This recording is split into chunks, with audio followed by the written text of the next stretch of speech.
It's Friday, July 18th, 2025, and this is the Washington Times front page. Thanks for joining us. I'm George Gerbo. The House has passed the Senate-amended rescissions package that will halt $9 billion in government spending. Lindsay McPherson reports $7.9 billion of the cuts are from foreign aid accounts, and the intention was to ensure that foreign aid is more aligned with American interests, in addition to cutting waste. The move codifies roughly 5% of the $190 billion in savings the Department of Government Efficiency says it's identified.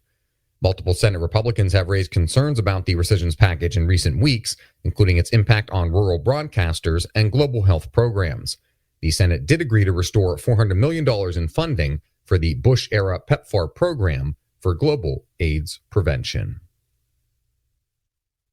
China and Russia have been militarizing space with anti-satellite weaponry for more than a decade, and the U.S. should move quickly to develop advanced capabilities, according to a panel at the Aspen Security Forum.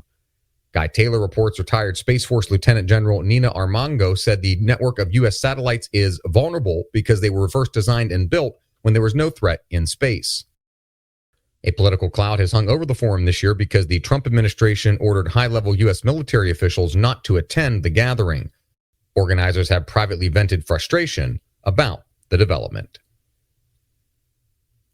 Zohran Mamdani's political rise continues to pick up speed as the mayoral candidate racks up endorsements from New York City's most powerful labor unions and woos party bosses in Washington. Seth MacLachlan reports Mamdani's platform includes free bus service, free daycare, and government-run grocery stores in the city. Despite the praise, Mamdani still has a lot of work to do. This week, he traveled to Capitol Hill to persuade more lawmakers to support his cause. Some Democrats question whether former New York Governor Andrew Cuomo missed his chance after losing to Mamdani by nearly 13 percentage points in the Democratic primary, despite more than $30 million spent on his behalf. Federal prosecutor Maureen Comey, who was fired this week, persuaded a federal judge last year to block the public disclosure of a trove of government evidence against Jeffrey Epstein. Comey was one of the assistant U.S. attorneys in charge of prosecuting Epstein and associate Ghislaine Maxwell on sex trafficking charges.